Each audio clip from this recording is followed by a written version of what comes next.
those of you that were here in April, thanks so much, and thanks for coming back. So we're going to try and do a few pieces of business, like we're supposed to. So we're going to start with reviewing the financial results. So our designated treasurer, Polly, is going to speak. Hi, we had, as of June 15th, we had revenue from members' dues of $775. Yes, thank you, everyone. We had expenses of $351.87, leaving net income of $423.13. Since I closed it out on Friday, we have received additional membership dues, and we have a total of 33 dues paying members. Thank you. So we're going to ask for acceptance of the financial report. Oh, yeah. Thank you. We're also going to ask, we distributed about a month ago the bylaws. We need to ask for acceptance or approval of the bylaws. Thank you. Thank you. So here's some business quickly, and for those of you that get the emails, you've been probably keeping up on this. It looks like Excel is close to finishing the demolition phase on the 65th Street side. And what we've seen in some look-aheads that we've been receiving is that they're looking to complete and clean by this Saturday. So they're going to probably work on Saturday, but it seems that they're going to be done with demolition at that time. Well, that's true, because I think the guys in the construction sitting on the street yesterday, they said there's weeks, and it was said there's 2 basements to go, and then further then. Because I said, I was told it would be a couple of weeks more and you're done. And then, We got a look ahead from Michael Palmenteri, the project manager, that said that, but that's what the guy. so we'll see. We'll keep on top of that. We've also, we've been trying to put together a construction committee so that we have regular meetings with the developer and their contractor. They just today suggested that we start the week of July 9th. The pastor, who we thank for giving us access here, the pastor said that we can use the space either on a Tuesday or a Thursday from 3 to 5. So what we'll do is we'll circulate information. What we want is a couple of representatives from each building to be able to attend these construction committee meetings. They'll happen on a regular basis for once a month on whatever day, say it's a Tuesday or a Thursday, in the middle or the second week of that month. So I'm putting that out there now for everybody to think about. So in the coming days we can commit and start those meetings. And I think that'll do a lot for us to be able to know what's coming, to be able to challenge issues on a regular basis. I can tell you that today in our building, I'm at 29 West 65, we had construction workers on our property without permission, so we want to keep on top of that. The contractor, a representative from Lend-Lease, and I believe a representative from Excel. And the other people involved in this are somebody from the community board will come, and also from the council member's office and from the borough president's office. They've all been part of this back and forth, so we expect that. DOT, yeah, and I think as we get organized and we prepare for these monthly meetings, we'll probably come with agenda items and probably push for who we want in the room. That would be a strategy.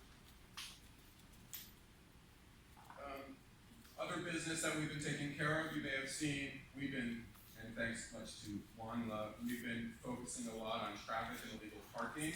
We seem to have a commitment from CB7 to push forward with tackling this with the Department of Transportation, 20th Precinct, the Traffic Enforcement Unit, to really manage the illegal parking that's happening, that's causing congestions on both 65 and 66, which is compounding bus traffic issues, emergency vehicle issues, and it's only going to get worse as we get into the construction phase. So we're going to keep pushing them on that.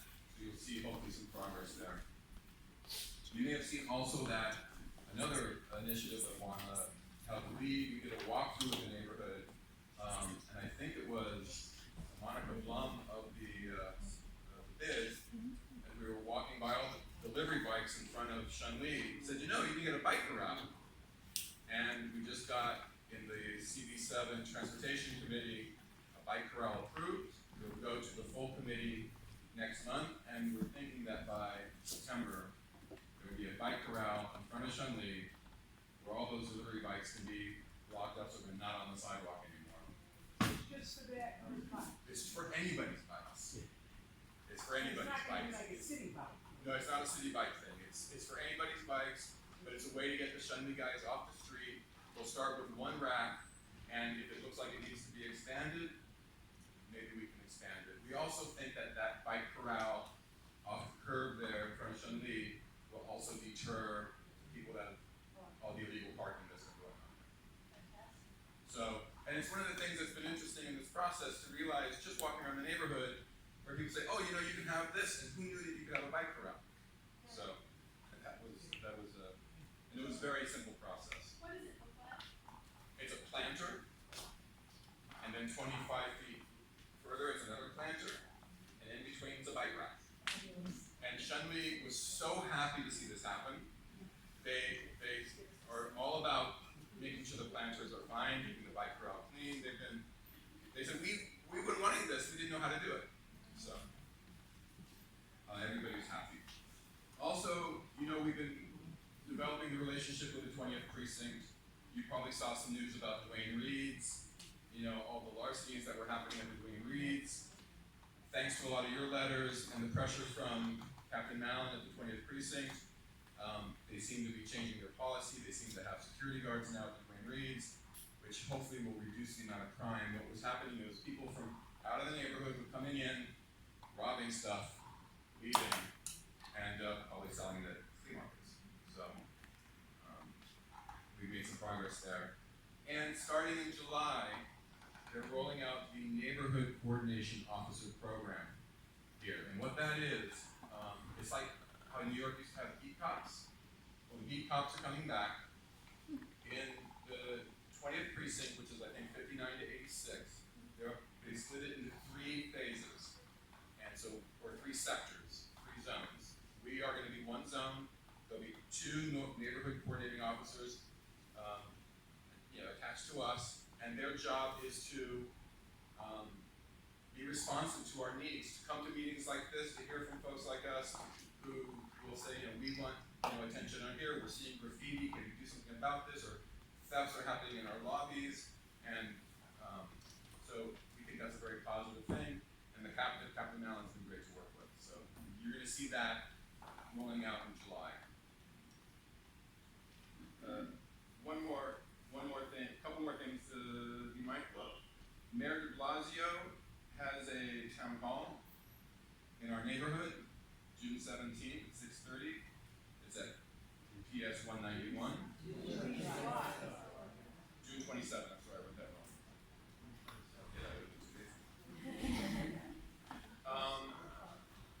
6:30.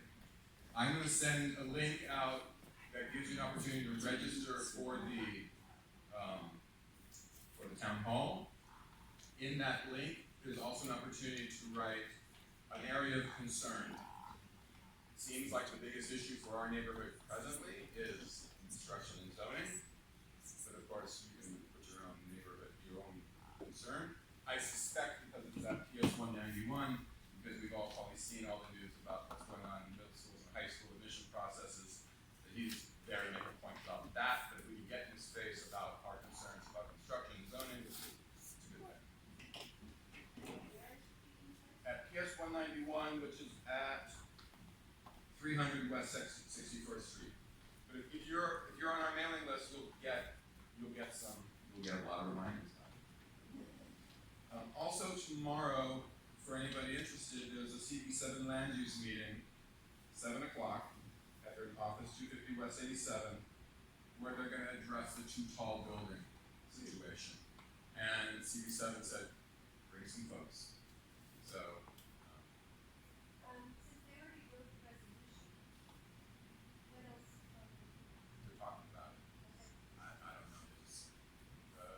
Seamer, the chair, said, we're gonna talk about it tomorrow, and I said, should we show up? And she said, you know, a few of you should show up. So, let's get on with this then. When we met in April with and the council member was here, Helen Rosenthal, most of our discussion was about the 775-foot building that's planned. What was clear from that meeting and from other meetings that we had, that we were getting very similar response from the elected officials. They all seemed to be with us, not happy about that, and that it was all about city planning. So from that moment, we started calling city planning and saying, would you send somebody out to talk to us? We want to know what's going on. We're an interested community. We want to be engaged. We want to be educated. You know, maybe send Commissioner Lago. And well, it seems, I mean, we're voters, we're citizens. Doesn't seem like too much to ask. The response was, well, you know, you're a little neighborhood community group. Commissioner Lago's busy, and my response was, tell us how many people you need. I think it's a big issue in our entire district. Give us a day or two, we'll put together whatever size crowd you want. So this discussion going on for 2 months.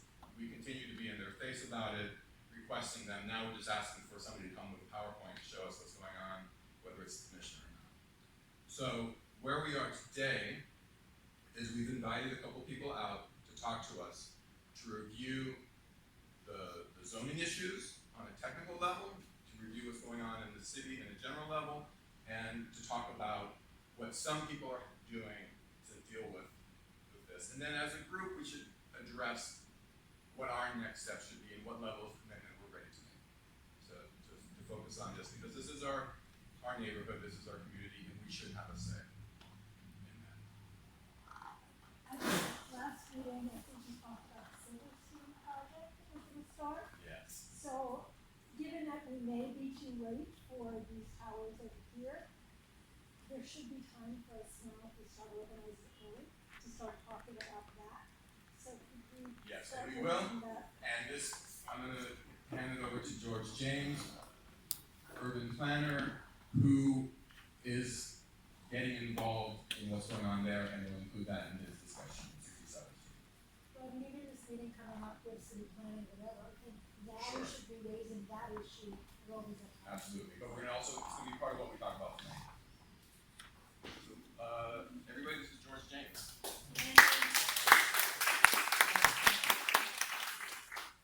Okay, so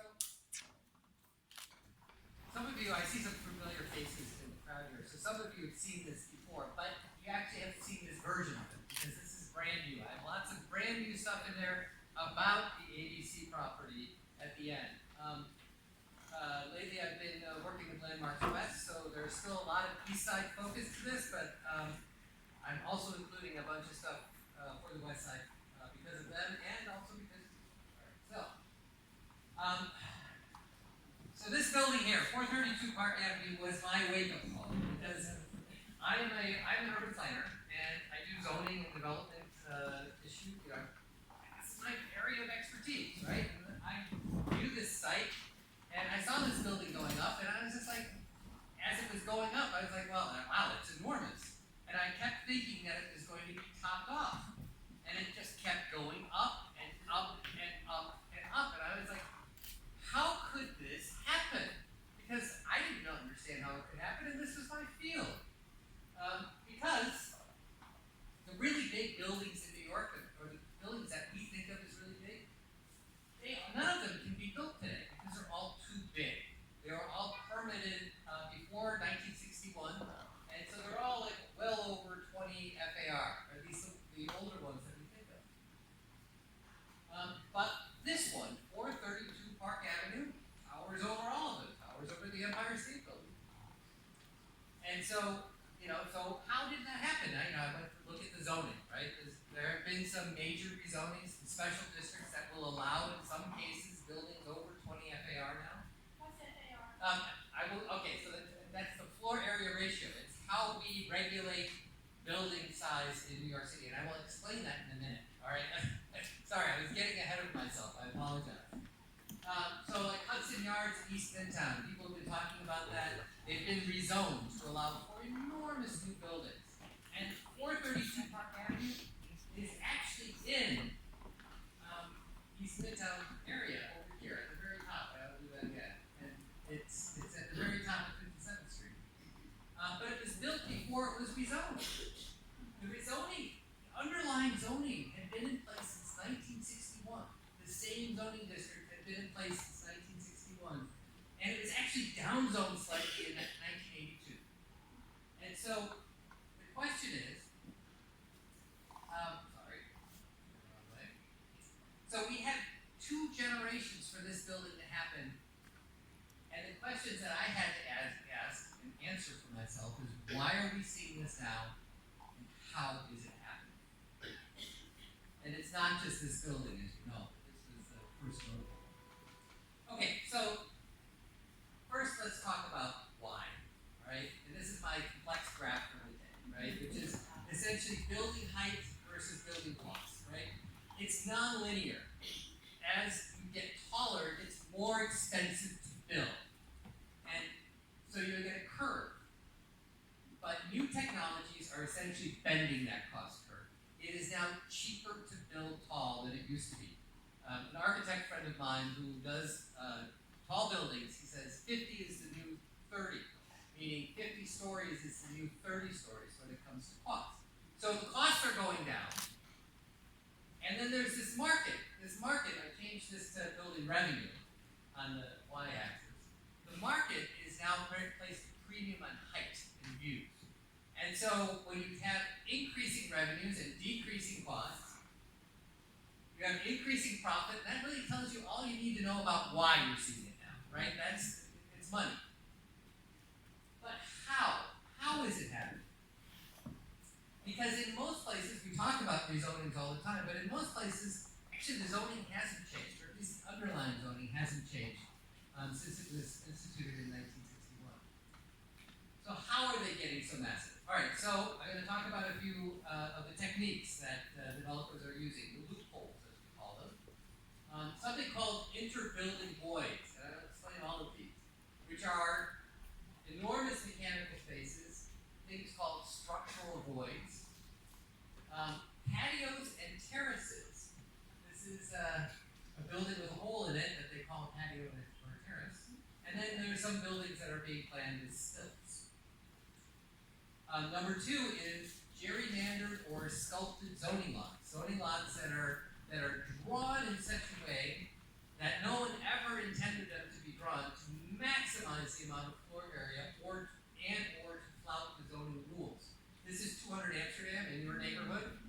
This is the gerrymandered zoning lot on which 200 Amsterdam is being built.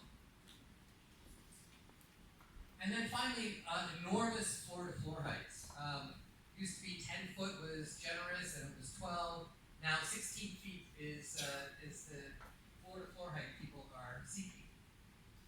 Okay, so we regulate building size by floor area, where it's actually the ratio of the size of the building to the size of the lot. So that's the floor area ratio. That's what FAR is. And so when you talk about zoning, people always talk about FAR, but really it's the amount of floor area you put on a lot. All right? And so that kind of makes sense. How big can a building be? It doesn't regulate. It's not about how tall it is. It's about how big it is. Now, the key issue here is that not all floor area counts when you're tallying how much floor area is in your building. And that's always been the case. You can exempt, I have 2 columns here. You have zoning floor area, things that count on the left side, and non-zoning floor area are things that don't count on the right side. So it would be things like accessory building mechanicals. So your boiler room didn't count. But all your habitable floor area did, meaning like your apartments, your corridors, your lobbies, all that stuff counted. And it was just always a small amount. Your mechanical spaces, the flues, the chases where the wires and pipes go up through your building, you didn't have to count those. And then, so they generally made sense. And then, there were some changes that were made, like, for instance, provisioning in your unit, it counts, but if it's centralized, it doesn't count. Your basements count, but your cellars don't. Your elevator shafts count, but your pipe shafts don't. Your patios sometimes count, depending on how much they're enclosed by walls. Some staircases count, other staircases don't. And then part of the exterior wall counts and the other part doesn't. And that last one sounds silly, but they did it for a good reason. They did it because people were making non-energy efficient buildings by making very thin walls because it counted as floor area. And so they said, well, all right, if you want to make thicker walls, we're not going to count it as floor area, you have greener buildings. So there's a lot of good reasons. They sound kind of silly, and I make fun of them a little bit, but there were always good reasons behind all of them. But whenever you're giving something away for free, it tends to get abused. And I'm going to use this building. It is on the west side, but it's on 57th Street as an example. I know a lot about this building because I did some work for the neighbor in 2005. And at that time, this building, the Nordstrom Tower, as they call it now, or at least they used to call it, was 64 stories and 690 feet. That's what it was planned for in 2005. And today it was approved, it's under construction, 86 stories, 1,435 feet. It's actually now 1,550 feet because they filed an amendment for it. But I have plans for the previous version. We'll talk about how it gets so tall. So it's averaging 17 feet per floor. It's taller than 432 Park Avenue. But it changed. In an interim time, it gained 22 stories, but nearly 750 feet in height. So how did that happen? So what we did is we modeled the building and color coded it by use. The yellow areas are residential areas. The pink areas are commercial areas. And the gray areas are empty space that do not count as floor area. So in this building, the inner building voids, as we call them, account for about 390 feet of its height. So about 27% of the building's height and volume don't get counted as floor area. So therefore, and it used to be, this used to be in the single digits just 10 years ago, right? This number used to be much, much smaller. One floor in this building is 100 feet floor to floor. That's a mechanical floor, right? And it's going to have mechanicals on the bottom and then a bunch of empty space inside. The first 14 stories are 370 feet. That's 26 and a half feet average per floor. And the zoning lot is now enormous. It's 91,000 square feet. Okay, now when you have a big zoning lot, meaning we often hear about it as buying air rights, what you're not doing, actually what you're doing is you're merging zoning lots, essentially making your footprint that you sit on bigger. Remember I said it is the ratio between the lot size to building size? Well, the bigger the lot, the bigger your building. And so they've increased the size of the lot. And so the zoning lot now includes these landmarks and these other buildings on the zoning lot. And so these buildings are essentially preserved. They sold all their development rights. They got an enormous amount of money, which the landmarks anyway had to invest back into the building. And so it's very unlikely anything will happen on these buildings. And so with that, some people say, so what? All buildings are cool and zoning lot mergers preserve old New York, right? Because a building doesn't have to be torn down to realize the value of its development rights. But this building, which is under construction on 30th Street, has a 150-foot void starting right above the first floor. And it goes up to 150 feet. And so you think about that from an urban design perspective, you have a blank wall for the first 150 feet of your building. It's not good for the neighborhood. It's terrible for urban design. And you got these guys. And this is a big problem right now, is because the fire department has issued a letter saying we don't know how to do fire operations in the building. And yet they're still being permitted. I don't know how that happens, actually. It's a problem. I've talked with the fire department, and in an elevator, there's a protocol on how to get you out. If you're in a 100-foot void, how do you get the people stuck in an elevator out? There's not an answer right now. And that's a very serious problem. Okay, so Midtown, a lot of people say, What is in that board? I don't know. so empty space, and mechanicals at the bottom. So you have mechanicals, and then in that, the one I just showed you, it's actually split up into 3 floors. So there's 1 floor of mechanicals, and then 40 feet, 45 feet, and then 1 floor of mechanicals, and 45 feet, and then another floor of mechanicals. Yeah. Yes, it will be a big blank. And they'll make it look nice, right? It's a luxury building, right? And so it's not going to look like a blank concrete wall. It will, they'll do whatever they can to make it look nice. I'm not sure, but there won't be windows, right? There won't be windows. There won't be people looking out. There won't be a park. Okay. So a lot of people say Midtown and downtown are special, and there's a lot to be said for that, right? Midtown and downtown are different than the neighborhoods. It's different from the Upper East and the Upper West Side. On the Upper East and Upper West Side, on almost every place, you can't do these buildings, the standard tower buildings. You have to do a tower on base building in the highest density district.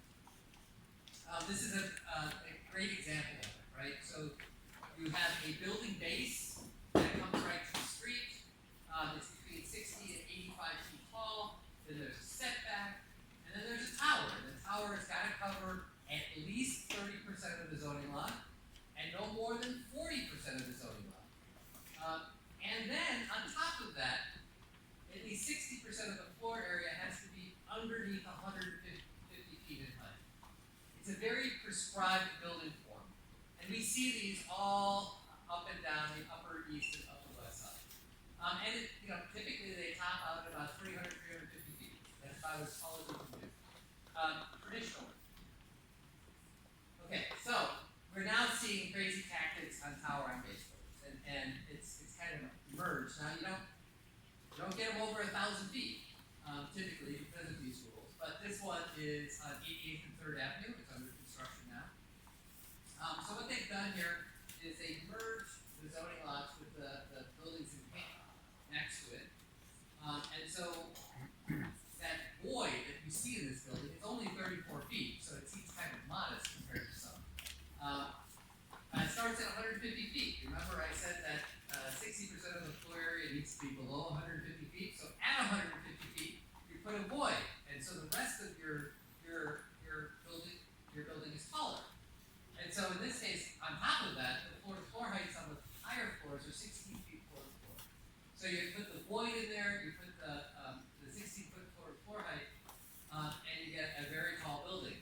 This one did something crazy though. If you see that little turquoise area where the arrow pointed to, what they did was they cut off a 4-foot section of their lot. And they said, it's not ours. It's not part of our zoning lot. And they did that because they didn't want to have the building come to the street. They wanted to have a big open area, because if you have an open area, you make your building taller.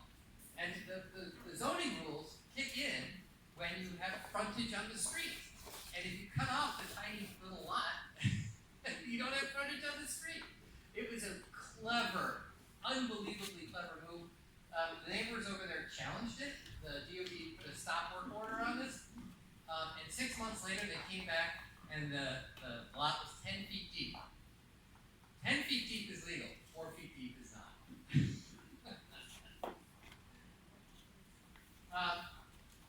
And so if you had this building, right now it is 524 to the top of the mechanicals.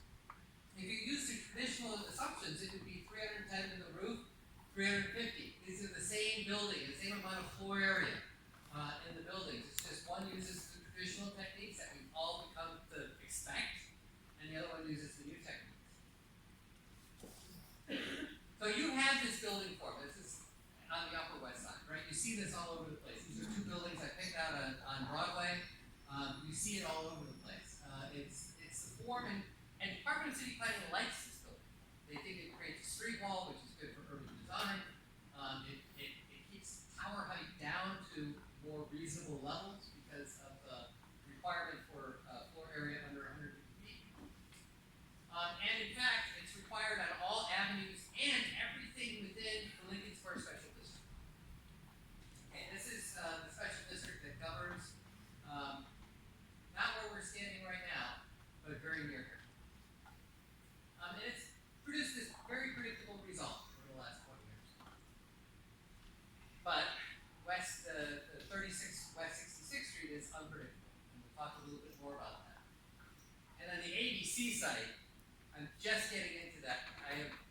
in progress that I haven't shown to anybody yet, and we're going to talk a little bit about that. Okay, so West 66 requires a tower on base building form. It's reported. Now, we don't have plans for this building yet, right? We only have renderings and reports, and but what's been reported is that it's 775 feet and 39 stories, roughly 20 feet floor to floor, but I've heard that it has a 150-foot inner building void. So that would mean likely at 150 feet near where the base is. See, here we go. So this would be the building base right here. There's likely to be a void here, either going from here to here or here to here. It's hard to tell the scale of this void, which would add enormously to the height. Now we have no, yeah.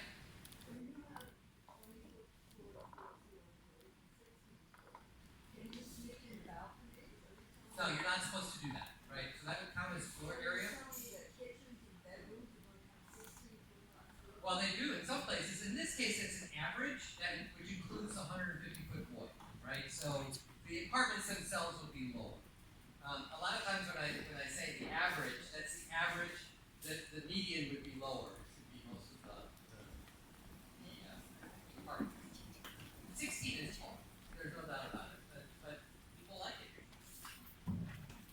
So let me talk about traction. What's been happening? All right, because we've been talking about this for a while, and there has been traction on this issue, which is unbelievably good. Because very often they can ignore you.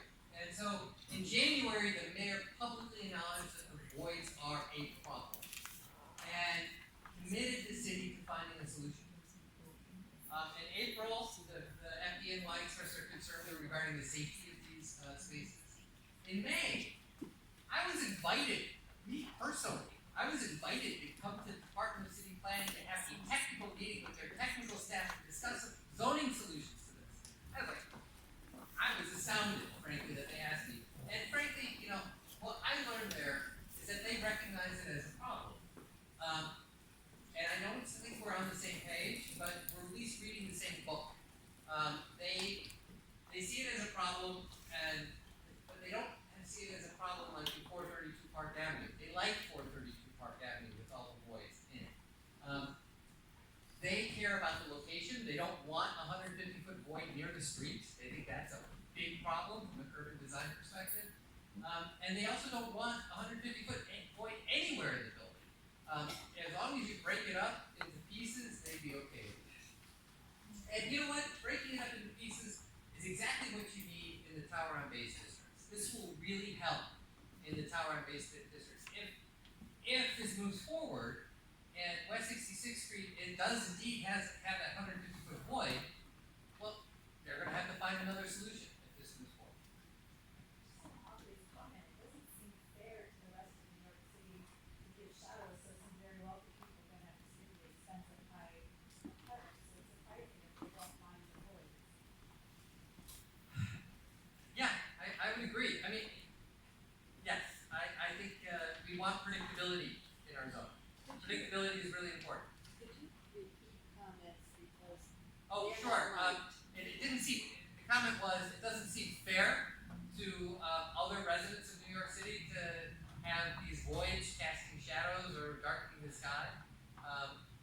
And I said, yeah, I agree, because we want predictability in zoning, but they also think that these are creating signature buildings. I'm gonna quickly try to finish this because I know that yeah, okay, all right. The gerrymandering issue is being decided. The gerrymandering issue is in front of the BSA. The Committee for Environmentally Sound Development has been appealing this all the way, and the decision on this, whether this is legal or not, is due on the 17th. But neither of these solutions are really going to do anything for the ABC site. Okay, the ABC site, it allows standard towers. So this is one of the only places north of Midtown that allows standard towers. I was actually astounded. I didn't realize that there were still places like this zone to allow standard towers. It's a huge site. It's a desirable location. It's a red hot market. It's also underbuilt. It's not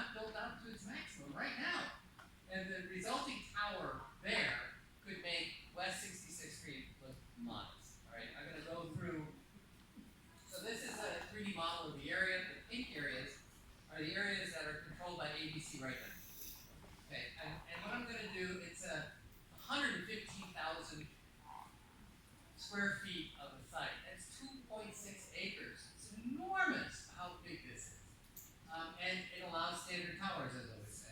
So standard towers are these things, right? Buildings that don't necessarily have a base. Essentially, the rules are that as long as they don't cover more than 40% of the lot, you're good. And you can just go up as high as you want, and there's no height limit. You just until you run out of floor area, it's as high as you can go. And also, existing buildings that stay can be considered part of the open area of the lot. Okay, so what I'm going to do here is I'm going to go through what happens on this site, and I'm going to look specifically at the ABC tower here, all right, and just that site. All right, so what happens is the existing building is nearly 300 feet. If it had tall floor-to-floor heights, it would be 330 feet. It's an office building, so it already has tall floor-to-floor heights. So it's not a big deal. But if it had a residential floor plate, it would be 485. An office floor plate is big, right? Residential floor plates are small for better light and air. And if it just used all of the development rights on a lot that are currently unused, it'd be at 1,250.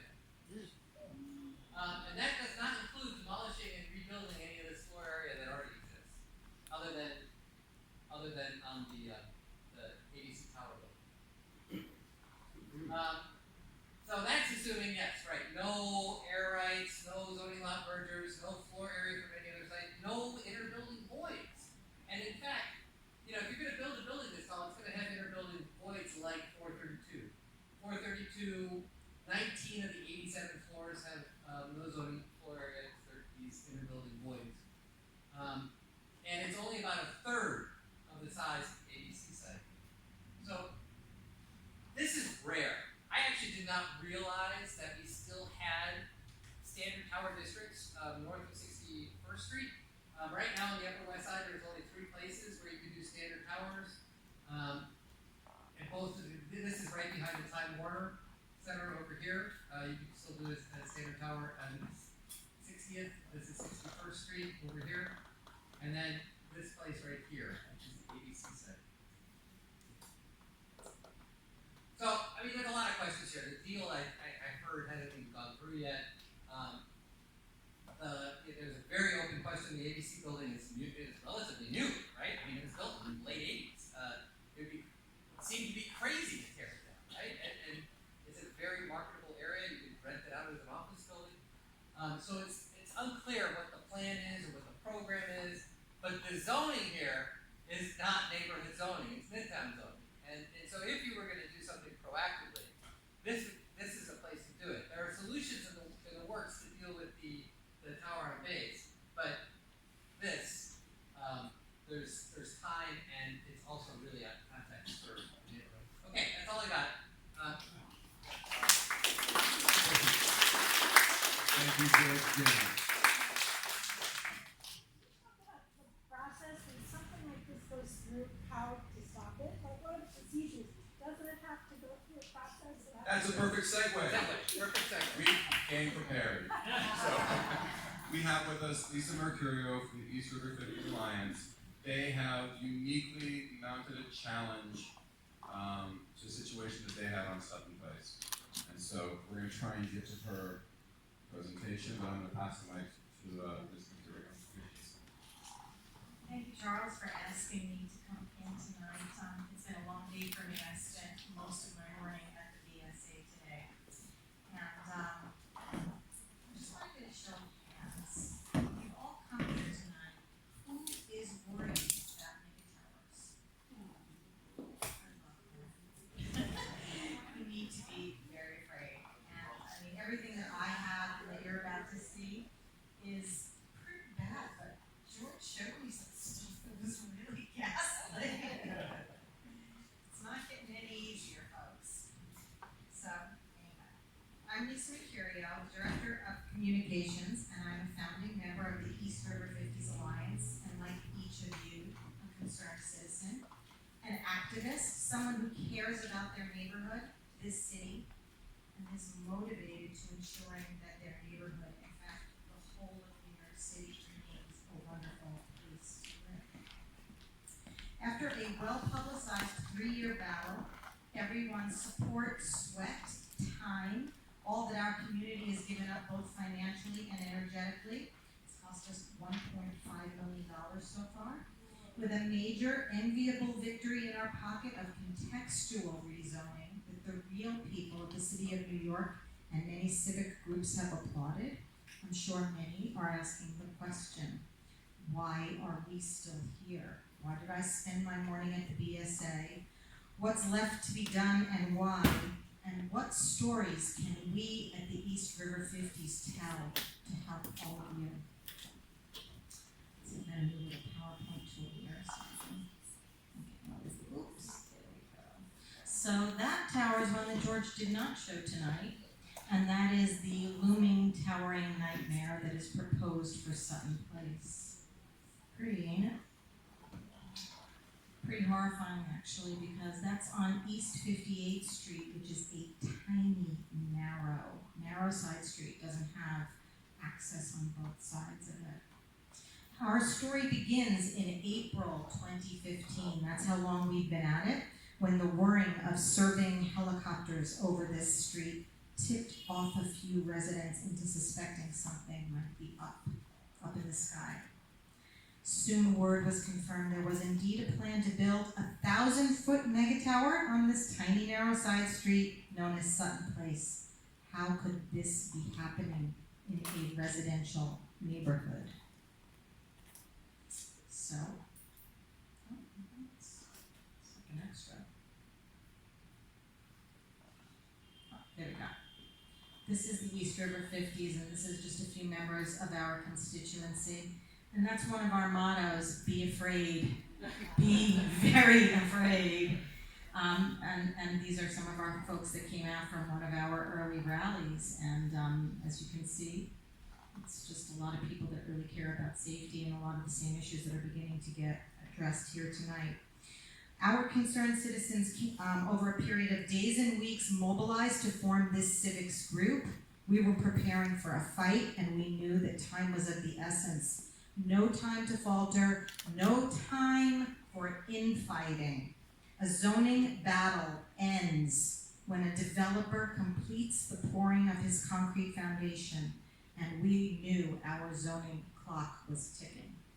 As many people here have probably recognized, you see these developers moving pretty quickly because they know that once you're awake, they're in trouble, right? They didn't like the fact that we were jiggy to what they had planned for us.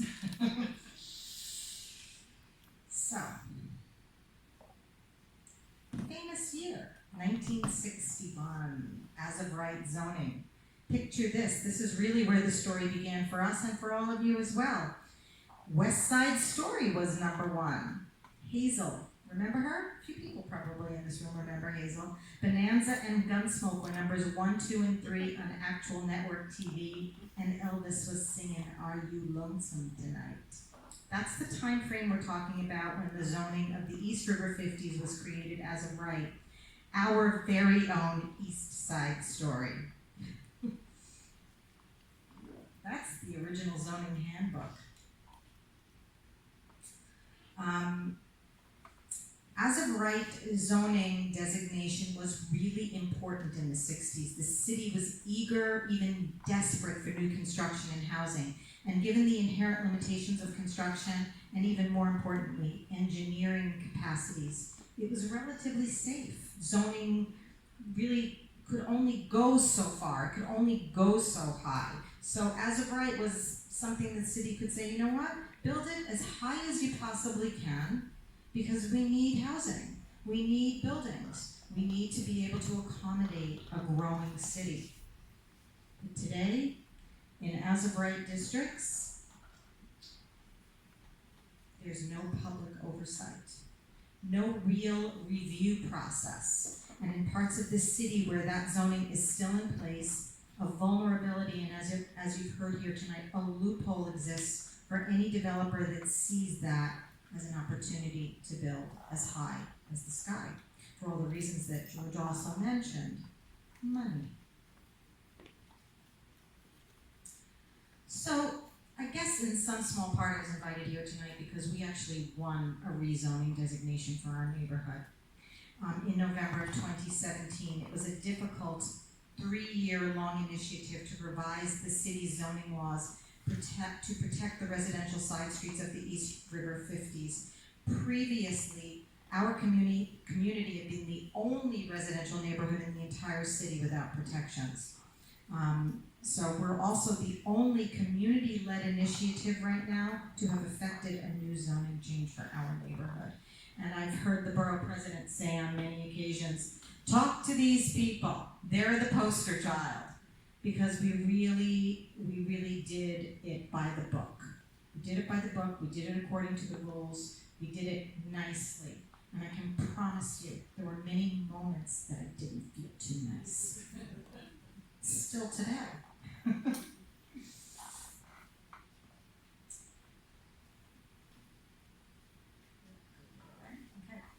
So how to save the life of a great American city, which we believe to be New York. Everybody here, I guess, loves New York because we live here, right?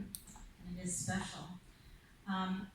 You might recognize maybe one or two people here, but we had incredible support from elected officials. That's State Senator Liz Krueger. I'm not sure she covers this district. I don't think she does. That is Councilmember Ben Kalos, who's an incredibly talented council member. And he's really working hard on this issue of overdevelopment.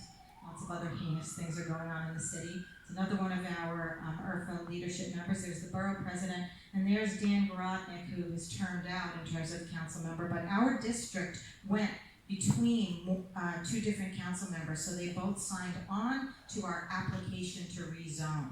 This really forced the Department of City Planning to take our initiative seriously. You have 4 elected officials that are actually co-signing an application for rezoning. The Department of City Planning can't go, get out of here. We're not taking you seriously. And no one does it alone. That's really an important point to make. This is something that really takes a village.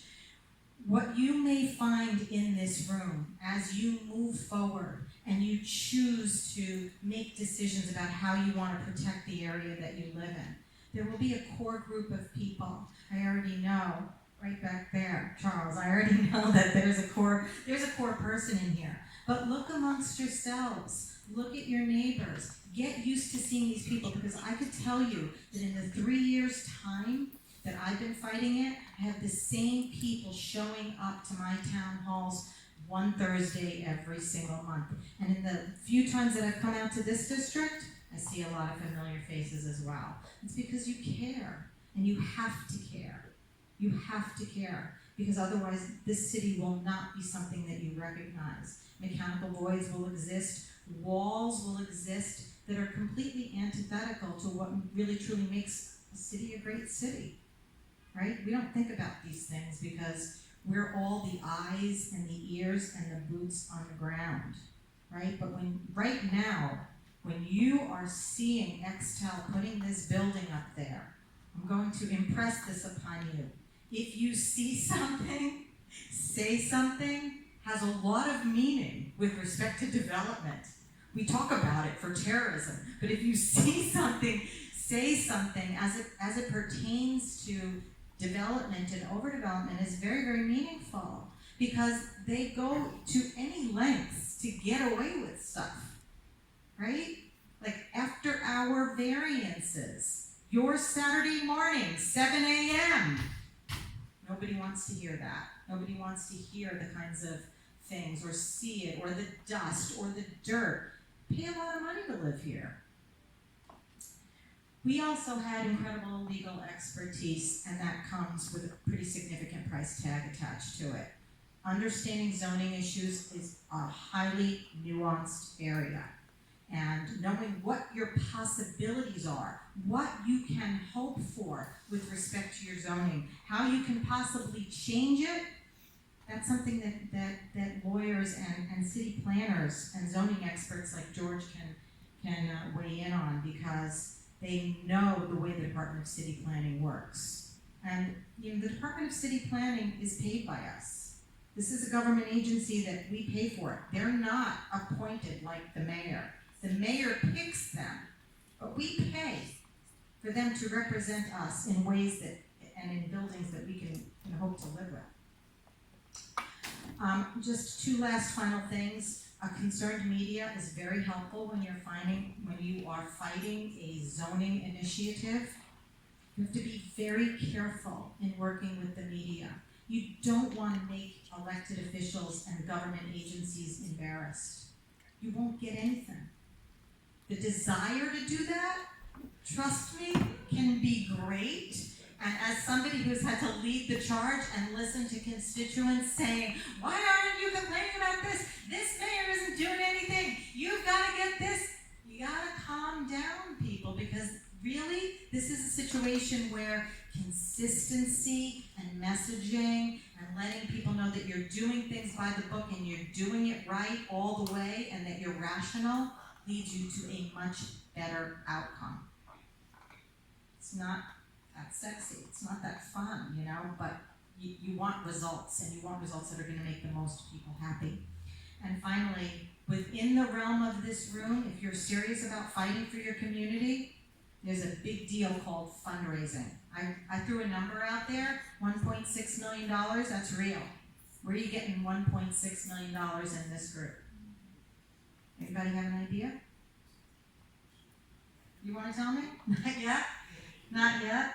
I mean, there's a price tag attached to all of this, because you need to hire experts that can help you carry the water all the way. And, when you look at $1.6 million in comparison to one New York City apartment, it's not a lot of money, right? It's not a lot of money in comparison to one New York City apartment that's sitting on Central Park West. And so you have to really look at it like that when you make decisions about how much money is needed, where your stakeholders are, who can have private parties, who can do fundraising. We have been in your building. I can't tell you how many times I went out with Councilmember Kalos and did Ben in the building, right? Where we met with groups like this in church basements and co-ops and co-op board meetings. I can promise you, the Sutton Place co-op boards don't really want us in there, but they needed us, right? Because this is the way to protect what we're doing. So, as you know, we won. Yay! What did you win? We won rezoning. We got the East River, we got the Sutton Place area rezoned. We are no longer an as of right zone. So that building technically should not be built to be any higher than a tower and a base, about 350 feet. But it's designated to be 1,000 feet. And what do you think happened? Well, we started to try to chop the giant down, known as the developer, and he said, we don't like that. We're going to take it to the Board of Standards and Appeals. We're going to see if we can get our way. Slaying giants, just like in fairy tales, they don't take losing easily. And just like in Jack and the Beanstalk, we've yet to take the axe and whack down this mega tower for once and for all. As I mentioned, I spent my morning at the Board of Standards and Appeals. It was a lot of fun several hours later. Their plan was to make us fold and discourage us, run us amok with hopes that financially and morally we would lose hope, but we did not. This developer, their lawyers, their lobbyists decided to use all their resources, and just so that you guys know, we're fighting Calico. That name resonate with anybody? And the Gamma Group? So it's financial, and it's political, and they've made their appeal. And the Board of Standards and Appeals has some pretty heavy connections into REBNY. And some people would even say maybe that it's owned by REBNY. Anyway, we had another knockdown, drag out today, and we are going to have yet another decision made with respect to whether or not they will have the opportunity to grandfather in their mega tower. And that decision will be coming down on the 26th. That is not the end of it. That is not the end of it. That's just one more stage in all of it. But that gives you an example of, okay, here we are 3 years in. We win the rezoning. They say we don't like it. We end up at the Board of Standards and Appeals. We're fighting that again. I'm continuing to have town halls. We're continuing to petition. We're continuing to fundraise. We're continuing to get the front cover yesterday of the Daily News, if anybody saw that. I mean, a knockdown drag out, right? But what are the real issues, behind all of this? Why is this happening? George started to talk about it a little bit. There weren't these physical possibilities of making mega towers. It just didn't exist. There wasn't, the engineering capacity was not what it is today. Period, end of discussion. They can do things now that they couldn't do in 1961. And they're doing it, right? That's a big part of the problem. And the other thing was that legally, the zoning laws have failed to keep pace with the technological and engineering advances. So until the city of New York wakes up and says, hey, we really care about the city, we don't want to see this happening because we don't recognize the true New York, the contextual beauty of the New York that we know and love, we're going to continue to be doing battle with this. This is a real who is New York for issue because we know that in these mega towers, real people don't live. These are Russian oligarchs. These are investment safety deposit boxes in the sky. And we also know that these kinds of mega towers really don't lead to, boots on the ground, the true feeling of a great neighborhood. Think of, Little Italy. Think of Chinatown. Think of the people that live out on the stoop, right? Why is it safe? Because they're out there, they're feeling the vibe of their own neighborhood. Mega towers are antithetical to that. Development will have you say, oh, it's bringing new commerce to the neighborhood, but not when real people don't live in it. So it's kind of, it's fictitious. So I'm going to give you a little bit more of the overdevelopment tour of Manhattan right here. See if I can go right. Yeah, this is how we got here. Reassessing revenue. That's the real estate board, right? That's the real estate board. You can go online and take a look and see who's a part of that. The first person on that list is ex-Tel Gary Burnett. First person. Okay, so each building that we're going to show you here is 1,000 feet tall or higher, and George and I recently both did an interview in a magazine, and I pulled up the quote from him because he said that the shadows that are being cast by these towers could make temperatures too cold to be in Central Park. By the way, that's also true. And again, the Department of City Planning will tell you that, it's only 1 hour in the day. It's only 1 hour till the sun passes. But when you have 57th Street, just completely one tower after another, it's no longer the case. So here we go. So you go right. 1550, you've seen this before. 217 West 57th Street, Nordstrom Tower, projected. Okay, this is the famous 432 Park Avenue with the beautiful voids in between. You can see the sun just passing right through them in this picture. Now you'll notice these things. And this is one of the ones, by the way, that looks the nicest compared to some of the ones that are in the spaceship planning stages. Here's Steinway Tower, 111 West 57, right? 1 Vanderbilt East 42nd. This is anticipated for 2020, right there in Grand Central, right? This is 157 West 57, and you can see this right outside the door, right here, right? So, This pretty much concludes a little bit of what you're facing and why, how to deal with it. I'm available to answer questions, but just in closing, we did prove in our battle to change the city zoning text as it applied to Urfa's community that a citizen-led initiative can make enormous improvements in the system. We can move forward, we can set new standards and directions for the development in New York City. Neighborhoods can take on developers to stop overdevelopment. Together, we can open everyone's eyes to see that the zoning laws really and truly have to catch up with the technology. Together, we can be the continued life of a great American city.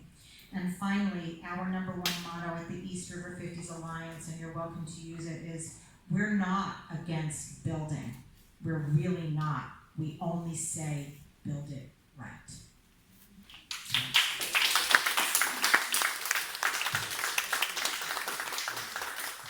Thank you, Lisa Mercurio. I think that was a sobering wake-up call.